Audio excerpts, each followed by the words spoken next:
నమస్కారం, welcome to సష TV news. ముందుగా headlines. ఘనంగా డాక్టర్ బాబు జగ్జీవన్ రామ్ 118వ జయంతి వేడుకలు. మున్సిపల్ పన్ను చెల్లింపులో 5% రాయితీ సద్వినియోగం చేసుకోవాలని కోరిన మున్సిపల్ కమిషనర్. శ్రీ సంకల్ప పాఠశాలలో ఘనంగా brilliant mind science expo. LKR global school నందు ఘనంగా గ్రాడ్యుయేషన్ డే వేడుకలు. శ్రీ షిరిడి సాయిబాబా ఆలయంలో వైభవంగా ఆంజనేయ స్వామి పూజ. వైఎస్ఆర్సీపీ నేత ఇందూరు ప్రతాప్ రెడ్డిపై హత్యాయత్నం, వేట కొడవలతో దాడి చేసిన ప్రత్యర్థులు. ఇందూరు ప్రతాప్ రెడ్డి హత్య నిందితులపై కఠిన చర్యలు తీసుకోవాలని ఎస్పీని కోరిన వైఎస్ఆర్సీపీ జిల్లా అధ్యక్షుడు కాటసాని రాంభూపాల్ రెడ్డి, మాజీ ఎమ్మెల్సీ గంగుల ప్రభాకర్ రెడ్డి మరియు మాజీ ఎమ్మెల్యే గంగుల విజేంద్రారెడ్డి.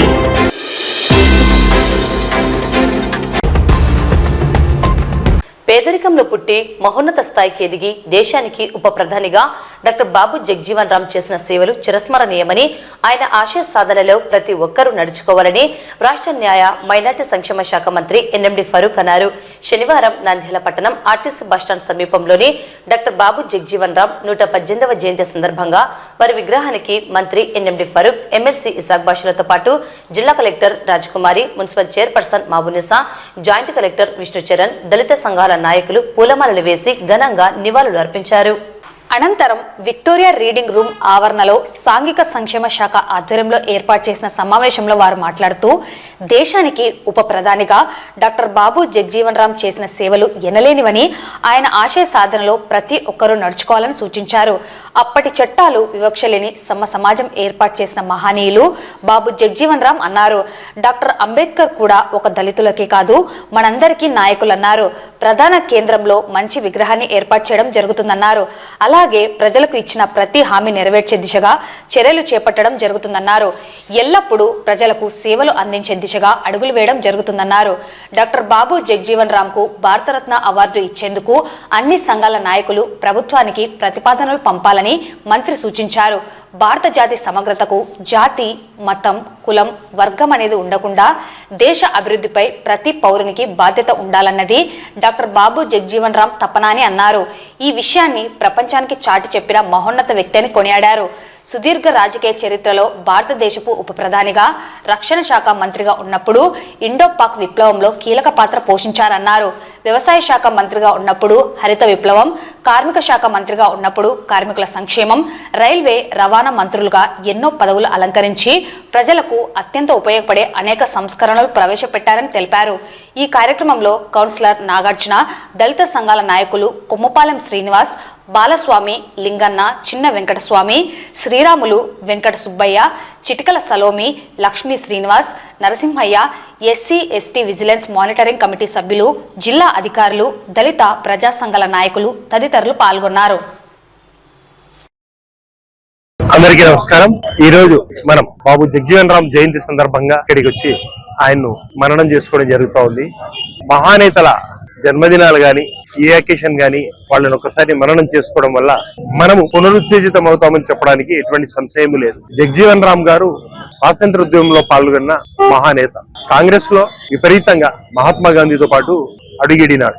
కేవలం ఆయన నిమ్న జాతుల కోసం అని చెప్పేసి పోరాడి కాంగ్రెస్ తో కూడా విభేదించి బయటికి వచ్చి స్వతంత్ర పార్టీ పెట్టి ఆ తర్వాత జనతా పార్టీలో విలీనం చేసినటువంటి వ్యక్తి జగ్జీవన్ రామ్. కేవలం ఎన్నో మంత్రి పదవులు ఏర్పాటు చేసినాడు. లేబర్ మినిస్టర్ గా పనిచేసినాడు, తర్వాత కార్మిక శాఖ మంత్రిగా పనిచేసినాడు, తర్వాత ఫైనాన్స్ మినిస్టర్ గా పనిచేసినాడు. ఈ రకంగా ఎన్నో మంత్రి పదవులు ఏర్పాటు చేసి ఆయన ఉప ప్రధానిగా కూడా పనిచేసిన వ్యక్తి.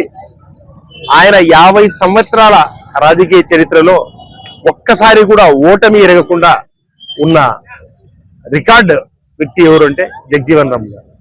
ప్రజల మన్ననలు ఆ రకంగా పొందిన వ్యక్తి జగ్జీవన్ రామ్ గారు. మేము చిన్నప్పుడు ఒకసారి నాకు బాగా గుర్తుంది, మున్సిపల్ హై స్కూల్ గ్రౌండ్ కూడా ఆయన వచ్చి ఆయన సందేశాన్ని నంద్యాల ప్రజలకు వినిపించిన వ్యక్తి. ఇటువంటి మహానేత జన్మదినాన్ని మరొకసారి గుర్తు చేసుకుంటూ ఆయన చూపెట్టిన అడుగుజాడల్లో అడిగిడి ప్రతి వ్యక్తి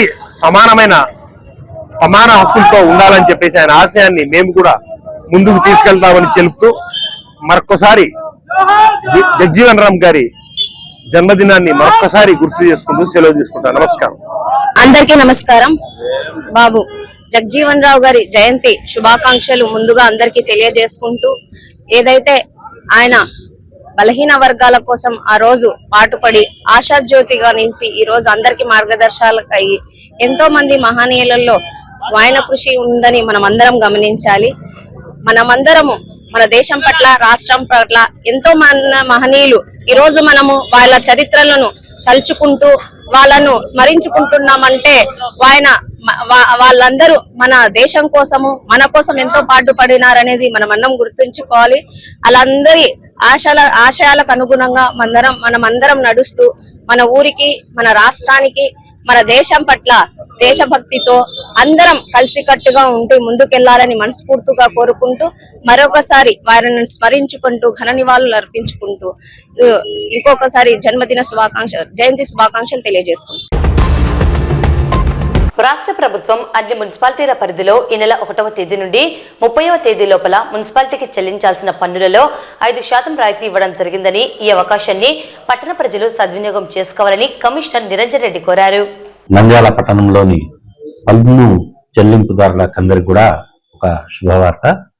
మనం 2024-25 సంవత్సరానికి సంబంధించిన పన్నుల చెల్లింపులో వడ్డీ మీద 50% రాయితీ ప్రకటించడం అనేది మీకు అందరికీ తెలిసిన విషయమే. దాంట్లో చాలా మంది కూడా ఆ రాయితీని పొంది కొంత తక్కువ సొమ్ము మున్సిపాలిటీ పన్ను రూపంలో చెల్లించడము అది జరిగింది. మరి 1వ తేదీ నుంచి 30వ తేదీ ఏప్రిల్ వరకు ప్రభుత్వం మరొక అద్భుతమైన స్కీమ్ ను ప్రకటించడం జరిగింది.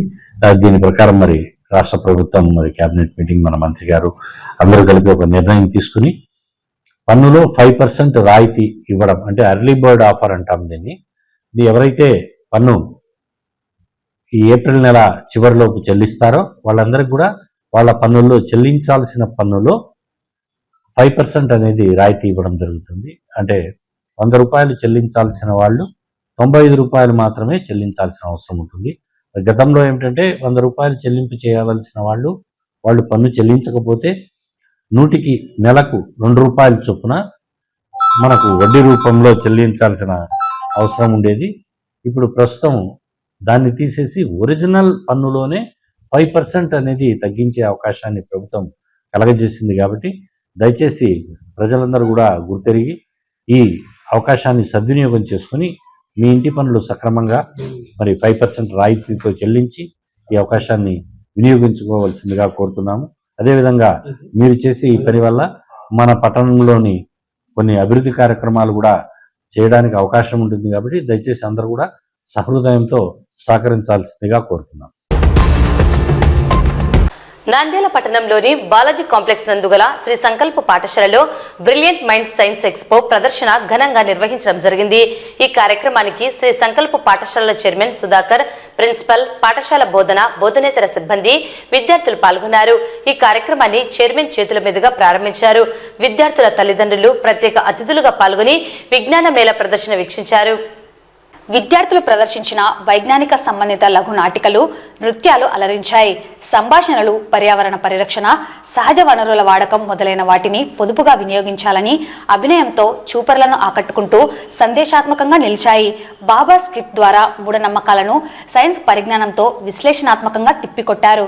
విద్యార్థులు విజ్ఞాన మేళాలో ప్రదర్శించిన hydro rocket, drone cameras, 3D printer, ration satellite, విశ్వం, గ్రహాల ప్రాధాన్యత, మానవుని పరిణామ దశలు, ఆది మానవుడి నుండి ఆధునిక మానవుడి వరకు జరిగిన పరిణామ క్రమాలు, వివిధ రకాల రసాయన పరిశోధనలకు సంబంధించిన ప్రయోగాలు, శాస్త్రవేత్తలు వారి పరిశోధనల విశ్లేషణలు, acid rice project, train horn project, water purification, herbarium press, ఇలా ఎన్నో ప్రాజెక్టులను ప్రదర్శించారు. శ్రీ సంకల్ప పాఠశాలల చైర్మన్ మాట్లాడుతూ వైజ్ఞానిక విజ్ఞానం చాలా ప్రధానమైనదని, ఇది నిజ జీవితంలో ముడిపడి ఉందని, ఎన్నో అన్వేషణలు, విశ్లేషణల ఫలితమే సైన్స్ అని, ఇది కేవలం సబ్జెక్టు మాత్రమే కాదని సందేశించారు. ఈనాటి కార్యక్రమం అద్భుతమైన ప్రదర్శనలతో కనువిందు చేస్తూ నిర్వహించడం జరిగింది. సంకల్ప్ స్కూల్ బాలాజీ కాంప్లెక్స్ నందు brilliant minds science expo science fair నిర్వహించడం జరుగుతుంది. మరి మిగతా సబ్జెక్ట్స్ లో కాకుండా సైన్స్ అనేది ప్రతి ఒక్కరి జీవితంలో ముఖ్యంగా అవసరమైనటువంటిది. సైంటిఫిక్ నాలెడ్జ్ అనేది విద్యార్థుల్లో ఈ వయసు నుంచి వాళ్ళల్లో ఈ సైంటిఫిక్ నాలెడ్జ్ మనం ఎన్హాన్స్ చేయాల్సినటువంటి అవసరం ఉంది. సో చాలా innovative programmes, sensor based, AI based and 3D models, rocket launching, space shuttle లాంటి వినూత్నమైనటువంటి సైన్స్ ప్రాజెక్ట్స్ ఈ రోజు మా విద్యార్థులు ప్రదర్శిస్తున్నారు. సో వాళ్ళందరికీ మనస్ఫూర్తిగా కృతజ్ఞతలు తెలియజేస్తూ, మరి ఇలాంటి ఈవెంట్స్ చేయడానికి సహకరించినటువంటి పేరెంట్స్ కి, టీచర్స్ కూడా ధన్యవాదాలు తెలియజేస్తూ, మరి విద్యార్థుల్లో సైన్స్ పట్ల ఆసక్తిని పెంపొందించి భవిష్యత్తులో మరి సమాజానికి ఉపయోగపడేలా నూతన ఆవిష్కరణలలో తమ వంతు పాత్ర పోషించి మరి భవిష్యత్ సమాజానికి వాళ్ళు సైన్స్ అండ్ టెక్నాలజీ పట్ల ఆసక్తిని పెంపొందించుకొని సమాజానికి ఉపయోగపడేలా ఎన్నో కొత్త ఆవిష్కరణలు మన విద్యార్థుల చేతుల మీదుగా జరగాలని మనస్ఫూర్తిగా ఆశిస్తూ సెలవు తీసుకుంటున్నాను. ఎల్కేఆర్ గ్లోబల్ స్కూల్ నందు గ్రాడ్యుయేషన్ డే వేడుకలు ఘనంగా నిర్వహించారు. ఈ కార్యక్రమంలో విద్యార్థులు తమ నృత్యాలతో ఎంతగానో అలరించారు. అలాగే విద్యార్థులకు ప్రోత్సాహక పత్రాలు మరియు మెడల్స్ అందజేశారు. ఈ సందర్భంగా పాఠశాల ప్రిన్సిపల్ కోటి నాగేశ్వరరావు మాట్లాడుతూ, నేటి కాలానికి అనుగుణంగా పిల్లలను వివిధ అంశాలలో చదువుతో పాటుగా కమ్యూనికేషన్ స్కిల్స్, ఆటలలో, ఇతర విభాగాల్లో వారిని తీర్చిదిద్దడంలో ఎల్కేఆర్ గ్లోబల్ స్కూల్ ముందంజలో ఉందని చెప్పడంలో ఎటువంటి సందేహం లేదన్నారు. ఈ కార్యక్రమంలో పాఠశాల vice principal Nirmaladevi, coordinator Srikanth, AO Ramana, తల్లిదండ్రులు, ఉపాధ్యాయులు మరియు పిల్లలు పాల్గొన్నారు. Good morning to Nandyal. First of all, I would like to thank our management for encouraging us and supporting us to organize today's graduation day for our kindergarten section students. Every year we organize graduation day in our LKR Global School. So with this graduation day, students they learn many things. So how they are going to be promoted to their next classes. Nandyal పట్టణం శ్రీ షిరిడి సాయిబాబా ఆలయంలో శ్రీరామ నవమి వేడుకలను ఘనంగా ప్రారంభించడం జరిగింది. 5వ తేదీ ఆంజనేయ స్వామి పూజ, ఎదుర్కోల కార్యక్రమం నిర్వహించడం జరిగింది. 6వ తేదీ సీతారాముల వారి కళ్యాణం వైభవంగా నిర్వహించడం జరుగుతుందని, ఈ కార్యక్రమానికి భక్తాదులు విరివిగా పాల్గొని స్వామివారి కృపకు పాత్రలు కావాలని ఆలయ నిర్వాహకులు కోరారు. నంద్యాల పట్టణం ఆర్టీసీ బస్టాండ్ సమీపాన ఉన్నటువంటి శ్రీ జములా పరమేశ్వరి ఆలయం ఎదురుగా ఉన్నటువంటి శ్రీ షిరిడి సాయిబాబా వారి ఆలయంలో శ్రీరామనవమి పండుగ వేడుకలు వారు వైభవంగా నిర్వహిస్తున్నాము. మరి ఈరోజు 5వ తేదీ శనివారం రోజున మరి ఆంజనేయ స్వామి పూజ, అలాగే ఎదుర్కోళ్ళ కార్యక్రమం కూడా వైభవంగా నిర్వహించడం జరిగింది. మరి రేపటి రోజున సీతారామచంద్రుల వారి కళ్యాణం వారు వేడుకగా వైభవంగా పేరు ప్రఖ్యాతిగాంచినటువంటి శ్రీ మాడుగుల నాగేంద్ర శర్మ వారి ఆధ్వర్యంలో కళ్యాణ కార్యక్రమం జరుగుతున్నది కాబట్టి భక్తులందరూ విరివిగా పాల్గొనాలి. అలాగే ఈ రోజు రేపు కూడా హాజరయ్యే భక్తాదులందరికీ కూడా వసంతైన విందు కూడా ఏర్పాటు చేయడం జరుగుతున్నది. మరి ఈ ఆలయానికి ఆర్థికంగా ఎలాంటి వనరులు లేవు, కాకపోతే భక్తులు ఇచ్చే సహాయ సహకారాలతోనే ఈ ఆలయం ఇంత అభివృద్ధి దశకు వస్తున్నది. పైగా ఈ ఆలయంలో వచ్చే భక్తులకు ఆ సాయినాథుడు అయితేనేమి, ఈ స్థల ప్రభావం అయితేనేమి, భక్తులు కోరుకునే కోరికలన్నీ కూడా దాదాపుగా నెరవేరుతున్నాయి. అందువల్లనే దూరమైనప్పుడు కూడా భక్తులు తప్పనిసరిగా వచ్చి ఆనందంగా ఆ బాబావారి సేవలో ధరిస్తున్నారు. జములా పరమేశ్వరి దేవాలయంకి ఎదురుగా షిరిడి సాయిబాబా దేవాలయం నిర్మించి 6 సంవత్సరాలు పూర్తి 7వ సంవత్సరం అయింది.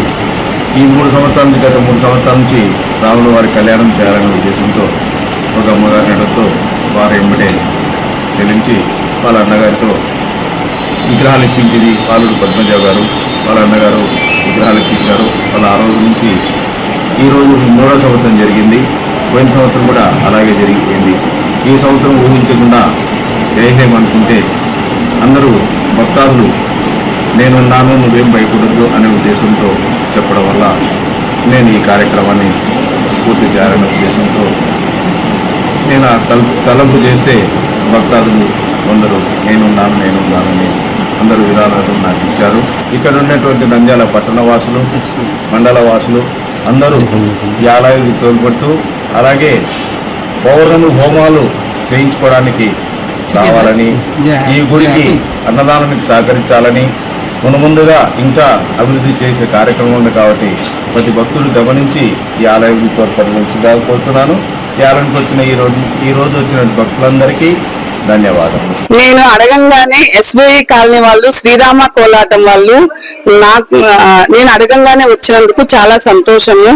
ఏమీ ఆశించకుండా ఒక్కటి కూడా మేము వస్తాం పద్మజక్క, నువ్వు అవకాశం ఇవ్వాలే కానీ దేవుడి కానీ వచ్చినందుకు చాలా చాలా సంతోషంగా ఉంది నాకు. మీరు ఎప్పటికీ ఈ గుడికి ఇలాగే రావాలి, ఇలాగే వెయ్యాలని నాకు చాలా ఆనందంగా ఉంది. నంద్యాల జిల్లా సిరివెల్ల మండలం గోవిందపల్లె గ్రామానికి చెందిన సిరివెల్ల వైఎస్ఆర్సీపీ మండల కన్వీనర్ ఇందూరు ప్రతాప్ రెడ్డిని అతి దారుణంగా వేటకొడవలతో కత్తులతో ప్రత్యర్థులు తీవ్రంగా దాడి చేయడం జరిగింది.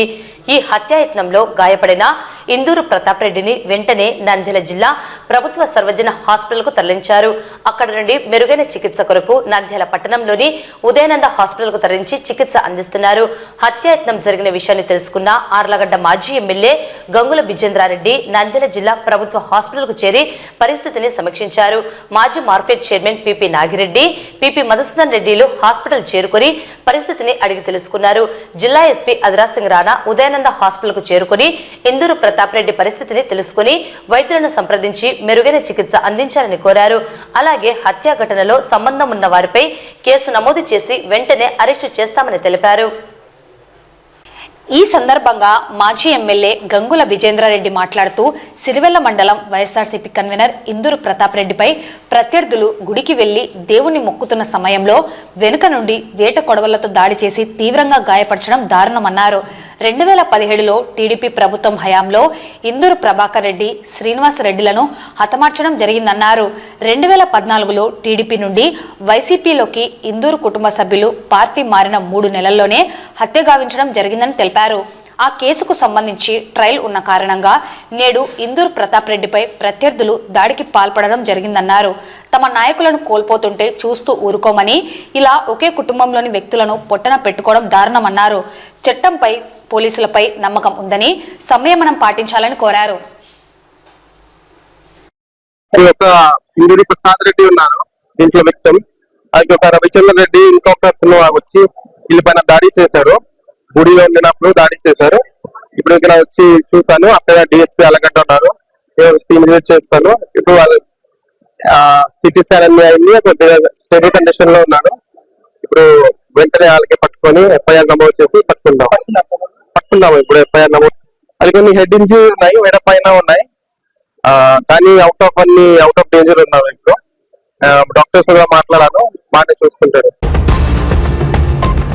సిరివెల్ల మండలం గోవిందపల్లె గ్రామానికి చెందిన సిరివెల్ల మండల వైఎస్ఆర్సీపీ కన్వీనర్ ఇందూరు ప్రతాప్ రెడ్డిపై ప్రత్యర్థులు దారుణంగా దాడి చేసిన ఘటనపై శనివారం జిల్లా ఎస్పీ అదరాసింగ్ రాణాను నంద్యాల జిల్లా వైఎస్ఆర్సీపీ అధ్యక్షుడు కాటసాని రాంభూపాల్ రెడ్డి, మాజీ ఎమ్మెల్సీ గంగుల ప్రభాకర్ రెడ్డి మరియు మాజీ ఎమ్మెల్యే గంగుల బిజేంద్రారెడ్డి కలిసి ప్రతాప్ రెడ్డిని హత్యాయత్నం చేసిన నిందితులను కఠినంగా శిక్షించాలని, గ్రామంలో ఆర్లగడ్డ నియోజకవర్గంలో ప్రశాంత వాతావరణం కల్పించేందుకు చర్యలు తీసుకోవాలని ఎస్పీని కోరడం జరిగింది. వీరితో పాటు వైఎస్ఆర్సీపీ నాయకులు సూర్యనారాయణ రెడ్డి ఉన్నారు. అనంతరం మీడియాతో మాట్లాడారు. సందర్భంగా వారు మాట్లాడుతూ వైఎస్ఆర్సీపీ నేతపై జరిగిన హత్యాయత్నాన్ని తీవ్రంగా ఖండిస్తున్నామని, ప్రత్యర్థుల దాడిలో తీవ్రంగా గాయపడిన ప్రతాప్ రెడ్డి కోలుకోవాలని కోరారు. 2017లో జరిగిన హత్య ఘటనలో సాక్షిగా ఉన్న ప్రతాప్ రెడ్డి మరియు ఇతర సాక్షులను భయపెట్టాలని, ప్రత్యర్థులు ప్రతాప్ రెడ్డిని మట్టుబెట్టాలని దాడి చేయడం దారుణమన్నారు. వైఎస్ఆర్సీపీ అధికారంలో ఉన్న 5 సంవత్సరాల కాలంలో ఎటువంటి ఎదురుదాడులు, హత్యలను ప్రోత్సహించలేదని, అయితే టీడీపీ అధికారంలోకి వచ్చిన కేవలం కొన్ని నెలల్లోనే తమ నాయకులపై హత్యాయత్నం చేయడం జరుగుతుందని తెలిపారు. ఈ దాడి వెనుక ఎవరి హస్తం ఉందో అందరికీ తెలుసని, ఎటువంటి వారైనా చట్టపరిధిలో శిక్షించాలని కోరారు. ఆళ్లగడ్డలో ఫ్యాక్షన్ రాజకీయం లేకుండా ఉండేందుకు ప్రయత్నించామని, అయితే నేడు ప్రశాంత వాతావరణానికి భంగం కలిగించేలా హత్యాయత్నం చేయడం ప్రజలు గమనించాలన్నారు. 2017లో తమ నాయకులను 2 కోల్పోయామని, మరోసారి అదే కుటుంబ సభ్యునిపై హత్యాయత్నం చేయడం సరికాదన్నారు. పోలీస్ అధికారులు ఇటువంటి ఘటనలు పునరావృతం కాకుండా గట్టి చర్యలు తీసుకోవాలని కోరారు.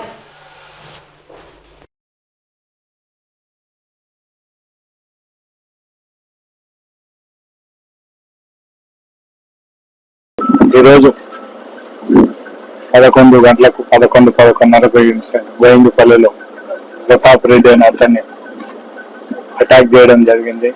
అదృష్టవశాత్తు అతను చనిపోవాల్సిన పరిస్థితుల్లో ఈరోజు బతకడం మాత్రం ఖచ్చితంగా దేవుడు ఇచ్చిన గిఫ్ట్ అని మాత్రం ఖచ్చితంగా, అంటే దేవుళ్ళలో ఉండడం, దేవుడే అతన్ని ప్రతాప్ రెడ్డిని కాపాడడం జరిగింది. ఆ విషయంతోనే ఈరోజు నేను గంగుల ప్రభాకర్ రెడ్డి అన్న నాని మేమందరం వచ్చి ఎస్పీ గారితో మాట్లాడి ఆ గ్రామం యొక్క సమస్య అంతా కూడా ప్రభాకర్ రెడ్డి అన్న నాని గారు కూడా చెప్పడం జరిగింది. ఆల్రెడీ కేసు ట్రయల్కి వచ్చింది కాబట్టి ఆ ట్రయల్ అతన్ని ప్రతాప్ రెడ్డిని ఏదో విధంగా బెదిరించి ట్రయల్ సాక్ష్యాలు చెప్పకుండా వాళ్ళని ఒక విధంగా భయం క్రియేట్ చేయాలి. సో ఈ ప్రతాప్ రెడ్డికి ఏమన్నా అయితే ఇతను లేకపోతే వాళ్ళు ఎవరు కూడా సాక్ష్యం చెప్పలేరనే ఉద్దేశంతోనే ఈ విధంగా చేయడం జరిగింది. ఆ విషయం కూడా ప్రభాకర్ రెడ్డి అన్న ఎస్పీ గారి దృష్టికి తీసుకుపోవడం జరిగింది. ఖచ్చితంగా ఆ కేసు విచారణ జరిగేదానికి కూడా ఖచ్చితంగా పోలీసులు సపోర్ట్ చేయమని అడగడం జరిగింది. ఎవరైతే ముద్దాయిలు తప్పు చేసినారో వాళ్ళ మీద ఖచ్చితంగా యాక్షన్ తీసుకొని ఖచ్చితంగా వాళ్ళ మీద కఠినమైన చర్యలు తీసుకొని ఇంకా ఇటువంటి పరిస్థితి ఇంకా నంద్యాల జిల్లాలో ఇటువంటి పరిస్థితులు లేకుండా చూడమని ఎస్పీ గారిని రిక్వెస్ట్ చేయడం జరిగింది.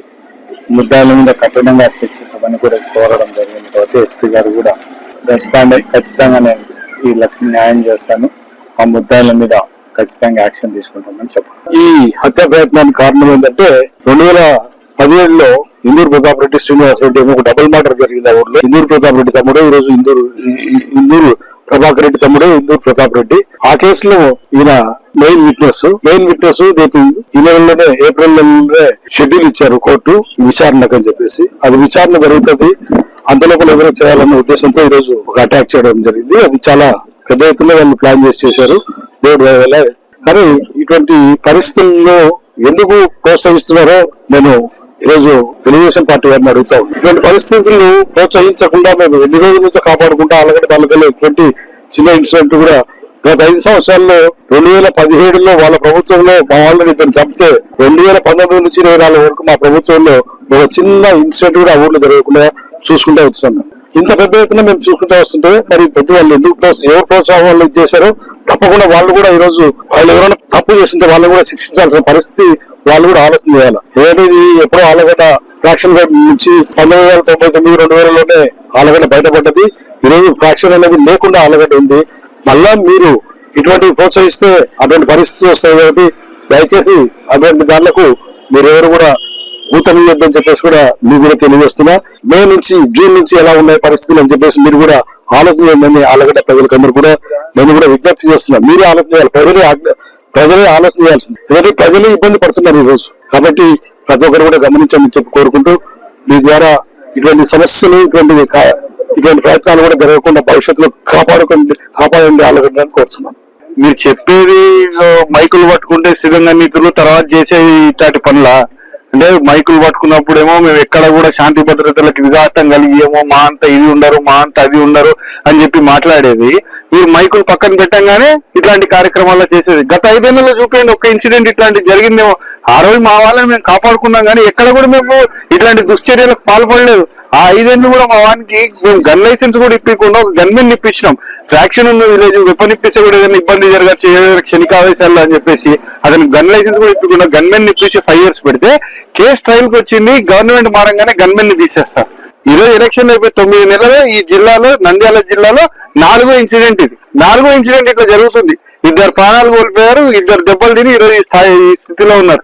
కాబట్టి అందరూ కూడా ఆలోచన చేయమని చెప్పి కోరుతా ఉన్నా. ఈ రోజు నేను ఒకటే చెప్తున్నా, ఎవరికే కానీ ఇది మంచి పద్ధతి కాదు. ఆలగడ్డ ఫ్రాక్షన్ కూపం నుంచి పూర్తిగా బయటకు వచ్చింది. మన జిల్లాలో అన్ని పూర్తిగా బయటకు వచ్చేసినాయి. ఈ రోజు అటువంటి పరిస్థితులు లేవు. అవన్నీ చూసిన వాళ్ళు పెద్దోళ్ళు వద్దురనైనా దరిద్రం అనుకుని ఈ రోజు వాళ్ళే మంచి చేయాలా, ప్రజలకి డెవలప్మెంట్ చేయాలని అందరూ ముందరికి వచ్చి చేస్తున్నారు. మీ చేతి అయితే మంచి చేయండి, లేకపోతే ఇంట్లో కూర్చోండి మూసుకొని. కానీ ఇట్లాంటి పనులు మాత్రం చేయొద్దని చెప్పేసి ప్రోత్సహించద్దు ఇట్లాంటి వాళ్ళని చెప్పేసి నేను కోరుతా ఉన్నాను. ఎస్పీ గారిని కూడా ఇప్పుడు భూపాలన్న అదేవిధంగా ఫాదర్ అందరూ కూడా గట్టిగా కోరడం జరిగింది. మా ఎస్పీ గారు కూడా మాకు పూర్తి స్థాయిలో భరోసా ఇచ్చారు. దీని మీద తగిన న్యాయం చేస్తామని మేము కూడా వేచి చూస్తాం. ఖచ్చితంగా దీని మీద పూర్తి స్థాయిలో పోరాటం చేస్తామని చెప్పేసి తెలియజేస్తాం. వార్తలు ముగించే ముందు ముఖ్యాంశాలు మరోసారి.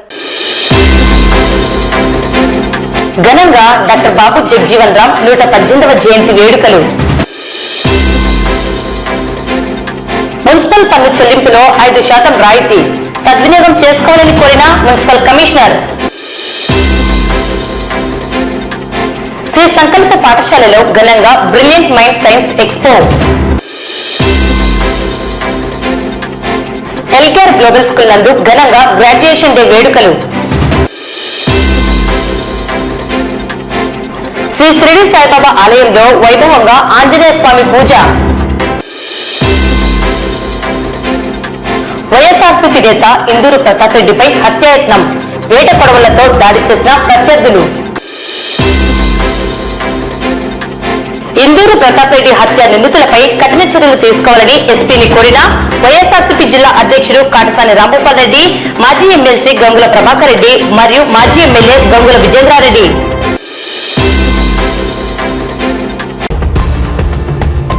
ఈ వార్తలు ఇంతటితో సమాప్తం. నమస్కారం.